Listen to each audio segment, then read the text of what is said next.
다사고 경희대학교 24살 2019 상반기 CJ그룹 공채 신입사원 최연소 입사. 이 모든 것이 완벽했다. 그러나 17개월 뒤 25살이 나는 250대 1의 경쟁률을 뚫고 들어간 CJ를 퇴사했다. 대학 졸업 전 최연소 대기업 취업. 그렇게 원하던 취업 후 어땠냐고 묻는다면 정말이지 공허하고 허무했다. 처음에는 마냥 좋았다. 졸업 전에 원하는 대기업에 붙었고 모두가 나를 부러워했다. 부모님도 굉장히 좋아하셨다. 난 정말이지 이 세상에서 내가 제일 잘난 것 같은 기분이었다. 하지만 꿈이 사라진 지 힘든 회사 생활이 지속되자 이런 생각이 들었다. 이제 다음 퀘스트는 뭐지? 결혼인가? 실제로 다음 목표를 위해 나는 결혼 정보회사에 가입한 경험도 있다. 근데 이건 진짜 아니라는 생각이 들었다. 앞만 보고 달려가는 경주마가 된 기분이었다. 그래서 누군가가 정해놓은 기준에 맞춰 살고 있다는 생각이 들었다. 더 이상 이렇게 살고 싶지 않았다. 올리브영 영업관리 상품 기획 직무를 1년 5개월, 롯데 이커머스 퍼포먼스 마케터 계약직으로 1년, 아트박스 컨텐츠 기획자로 8개월을 일했다. 갈수록 근속일이 줄어드는 건 우연은 아니었다. 나는 정말 회사가 맞지 않는 사람이었다. 차근차근 내가 왜 퇴사를 할 수밖에 없었는지 이야기를 풀어나가려고 한다. 내가 처음 다녔던 회사는 CJ 올리브영이었다.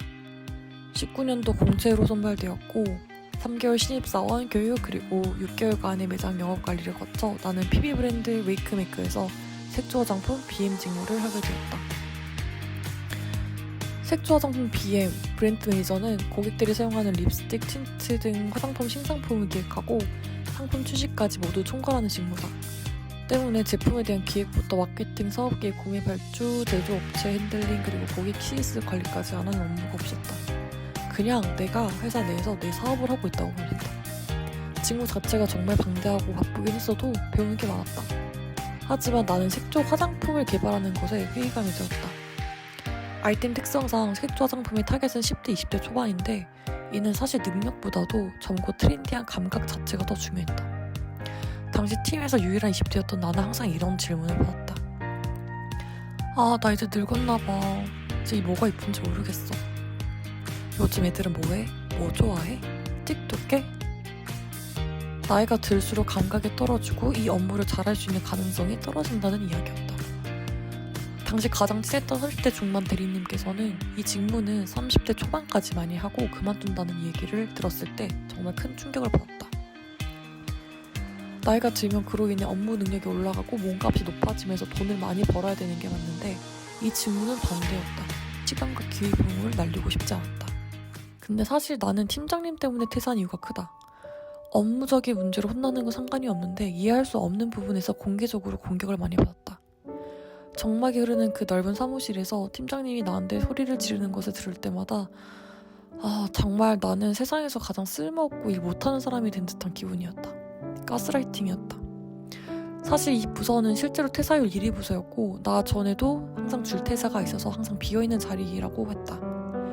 경력직, 공채 모두 포함해서 이 팀장님 밑에서 퇴사한 사람이 15명이 넘었고 사실 나는 버틸 수 있을 줄 알았다. 하지만 버틸 수가 없다는 것을 나는 몸으로 느끼게 되었다. 사람이 힘든 건 정말 답이 없었다. 당시 너무 어린 나이에 바로 취업을 한 탓에 주변 친구들 중 회사원은 없었고 동기들도 나이 차이가 최소 2살 이상 정도는 나서 동기랑 친하지도 않았다. 힘들어도 더 놀 사람이 없었다. 퇴근하고는 술만 마신 것 같다. 그냥 잠시라도 회사를 잊고 싶었던 것 같다. 한 일요일 저녁에는 그런 생각이 들었다. 내일 차라리 출근할 때 교통사고가 나서 회사를 안 나가면 좋겠다. 그렇다 보니 정신적으로 육체적으로 건강에 좋을 리가 없었다.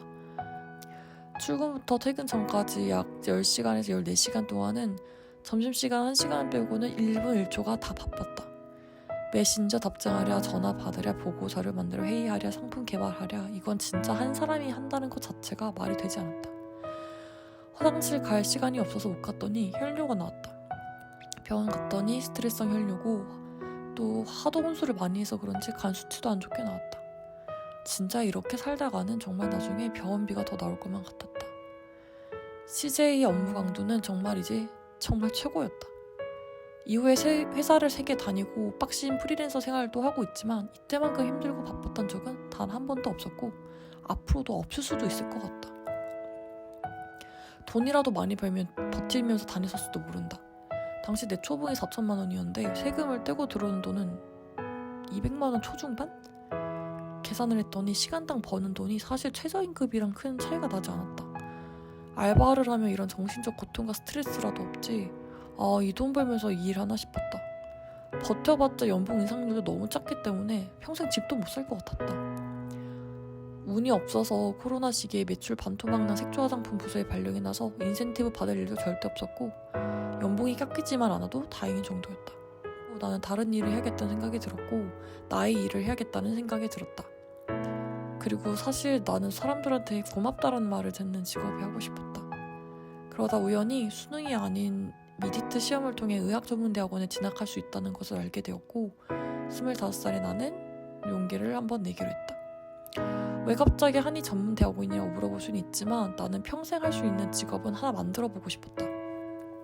4년만 다니면 의사 면허가 나온다는 점이 큰 메리트였고 고등학교 때 잠시 꿈이었던 의사에 한 번 더 도전하기로 결심하고 사직원을 내게 되었다. 그래서 합격했냐고? 아니요, 못했다. 퇴사하고 이틀만 쉬고 나는 바로 의전 입시에 매달리게 되었다. 남들은 퇴사하고 여행 다녀오던데 나는 그럴 여유가 없었다. 빨리 이 입시를 끝내야 돈을 최대한 아낄 수 있었고 나는 문과생이었기 때문에 정말 맨땅에 헤딩을 해야겠다. 10개월 동안 나는 문과생이었지만 주기율표부터 외워가며 맨땅에 헤딩을 시작했다. 다시 회사로 돌아가고 싶지 않았다. 그리고 이렇게 길을 닫고 온전히 하고 싶은 공부를 하며 출근하지 않아도 되는 이 순간들이 너무 행복했다. 공부를 하다 너무 행복해서 눈물이 나왔다. 하지만 전업 수험생이었던 나는 생각보다 금전적 지출이 많을 수밖에 없었다. 결론적으로 금전적 이유와 그로 인한 우울증 발병으로 입시를 계속할 수가 없었고 나는 우울증 치료에 집중하기 위해 회사에 취업하기로 했다. 당장 역값을 벌어야 했기 때문이다. 그렇게 나는 정말 급하게 롯데 이커머스 파견직 계약직 자리로 퍼포먼스 마케터 직무를 시작하게 되었다. 직무 변경이 필요했지만 마케팅 직무 경험이 없어서 다시 바닥부터 시작을 해야 됐고 그렇기 때문에 계약직이라도 얼른 들어가서 일을 배우는 것이 더 빠르다고 생각했다. 나를 채용할 당시 팀장님과 대리님께서는 상무님과 의견 충돌이 있었다고 한다. 고스펙이라 뽑아도 금방 나갈 거고 이 직책은 오버스펙 필요 없다는 게 그 이유였다. 그래도 나의 간절함이 통했는지 팀장님과 대리님께서 일주일 동안 상무님을 잘 설득해 주셨고 나는 그렇게 계약직으로 2번째 사회생활을 시작했다. 이 회사는 정말 다닐만 했다. 코로나로 인해 1년 내내 전사자택이어서 회사에 출근한 건 10번도 되지 않았다. 직급이 낮다 보니 기대하는 수준이 낮았음에도 불구하고 대졸 신입사원 이상의 일을 해내니 많이 좋아해 주셨다. 실제로 5명이 일하는 부서에 2분이 퇴사를 하셨는데 인원 충원 없이도 부서가 물러갔다. 남자 팀장님도 너무 좋으셨다. 연봉 앞자리가 4에서 2로 바뀌었지만 집에서 고양이도 키울 수 있었고 치료에 집중할 수 있는 이 시간이 정말 행복했다. 그럼 계속 다니지 왜 또 퇴사했냐고? 비정규직은 비정규직이었다. 파견직에서 정규직이 되기까지 4년이 걸린다고 했다. 코로나가 조금씩 풀리면서 재택근무가 끝난다는 소리가 있었다.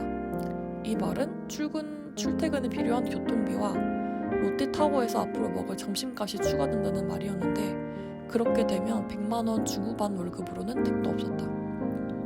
그리고 알게 모르게 계약직은 계약직이라는 것을 느끼게 되었다. 개인 틱톡 계정을 키우면서 팔로워 3만 명이 되었을 때 나는 점점 컨텐츠 마케팅 그리고 숏폼에 대해서 관심을 가지고 있었다. 어쨌든 나는 데이터를 분석하는 퍼포먼스 마케팅보다는 컨텐츠 마케팅처럼 좀 더 창의적인 일을 하고 싶다는 생각이 들어 퇴사를 결심하게 되었다. 그렇게 이직 결심을 하고 채용 공고를 보던 중 문구에서 아트박스 온라인 마케터 부서에 지원을 하게 되었고 숏폼 기획자로 재취업에 성공한다. 여기에도 비하인드 스토리가 있는데 나는 이 직무를 창직했다. 면접에 하도 숏폼의 중요성과 그 시장성을 말했더니 사장님께서는 원래 1명 채용 예정이었던 것을 2명으로 늘리라고 하셨고 거기에 내가 추가 채용될 수 있었다. 사실 인하우스 마케터들의 주 업무는 기획이고 그 외에 촬영이나 편집은 외주를 쓰는 편이다. 하지만 나는 촬영부터 편집, 업로드까지 모두 혼자 해야겠다. 회사 내부에서 하지 않았던 일을 하지 않았던 일이라 그런지 성과가 나는지부터 보고 싶어 하시는 것 같았다. 면접 때 그렇게 할 수 있다고 했는데 못하는 모습을 보이고 싶지는 않았다. 하지만 중견기업은 대기업과는 다르게 다른 문제들이 많았다. 나는 회사는 일단 직원에게 최소한의 도구는 주고 일을 시켜야 된다고 본다. 초반 3개월까지는 나도 성과를 보이고 이에 대한 필요한 것을 추가적으로 요청하는 게 맞다고 판단했다. 그래서 내 핸드폰인 아이폰 13 미니로 촬영을 했고 내 아이패드로 영상 편집을 했다. 덕분에 배터리 효율성이 아주 바닥을 칠 수 있었다. 하지만 3개월이 지나도 내가 요청한 심내 촬영용 아이폰, 프리미어 프로 구독용, 스튜디오 이용료 요청에 과장님은 응하지 않았고 몇 달이 지나서 수용을 하고 나서도 꼭 생색을 그렇게 냈다. 내가 쓰는 예산은 20만 원밖에 되지 않았고 이마저도 영상의 퀄리티는 점점 높이라는 압박을 받았다. 영상은 시간과 돈이 많이 들어가면 퀄리티가 높아진다. 그걸 왜 모르는 걸까? 나는 내 핸드폰의 앨범이 절반은 내 사진, 절반은 회사 영상인 상황에 지쳐가고 있었다. 워낙 미술을 좋아하는 탓에 만들기, 그림 그리기, 닦고 일 자체는 정말 재밌었다. 덕업일치였다. 누가 시키지 않았어도 나는 촬영부터 편집까지 사비를 들여가면서 독학을 했고 영상 퀄리티를 높여나갔다. 더 많은 성과를 내고 싶었고 이 회사의 좋은 아이템들을 가지고 시도하고 싶은 마케팅 프로젝트가 많았다. 나는 회사에서 월급밖에 얻어가는 게 없으면 퇴사를 해야 된다고 생각하는 사람 중에 하나인데 이 말은 회사에 있는 시간만큼은 진짜 열심히 일을 해서 성과를 내고 그 경험을 통해 내 몸값을 불려나가야 된다고 생각하기 때문이다. 하지만 아무리 아이디어를 내고 제안해도 적당히 기존에 하던 것만큼만 하고 일 벌리지 말자 주의의 상사 아래에서는 아무것도 할 수가 없었다. 이해는 하지만 마케터로서 이 회사에서 더 이상 낼 수 있는 퍼포먼스가 없다는 판단이 되었다. 이건 정말 솔직한 이야기인데 정말 상사가 인간적으로 너무 싫어서 퇴사했다. 8시간은 옆자리에 앉아있는 게 너무 싫고 숨이 막혔다. 사람을 그렇게 싫어하지 않는 성격인데 그분은 내 인생 베스트 3 싫은 사람이 되셨다. 자세히는 말 못하지만 남들이 봤을 때는 전혀 그렇게 보이지 않는데 나한테만 꼽을 그렇게 주는 정말 앞과 뒤가 너무 다른 사람이었다. 차라리 첫 회사처럼 누구나가 그 사람이 별로라는 걸 알면 위로라도 받지. 와, 정말 미칠 노릇이었다. 교묘하게 나를 괴롭혔다. 참고 다니려면 다닐 수야 있겠지만 사람 때문에 힘들어서 퇴사한 경험이 있어서 얼른 도망가야겠다는 생각이 들었다. 그래서 퇴사 후에 어떻게 됐냐고? 많은 일이 있었다. 2023년 3월 8일 퇴사 후 계속 이직 준비를 하다가 7월 삼성 공채 최종 탈락을 계기로 본격적인 프리랜서로 8월부터 새 시작을 했다. 묻지마 퇴사 후 힘든 시기를 보냈기 때문에 힘들다고 그냥 퇴사하세요라고는 말 못하겠다. 하지만 내가 이직이 결정되고 퇴사했으면 지금처럼 프리랜서로 자리 잡을 수 있었을까? 결국 프리랜서 사업을 해야 되는 사람인데 이직에 성공했다면 나는 회사에서 또 시간 낭비를 했을 수도 있었을 것이다. 곧 퇴사한 지 1년이 다 돼간다. 저번 달 퇴사 후 11개월 차에 처음으로 월소득 1,000만 원을 찍었다. 내가 퇴사 후 월 100부터 어떻게 이렇게 벌 수 있었는지 다음 영상을 만들 계획이다. 나는 많은 사람들이 세상에 한 가지 일만 있는 것이 아니라는 것을 알았으면 좋겠고 도전을 두려워하지 않았으면 좋겠다. 당신은 다시 시작해도 전혀 늦지 않았다.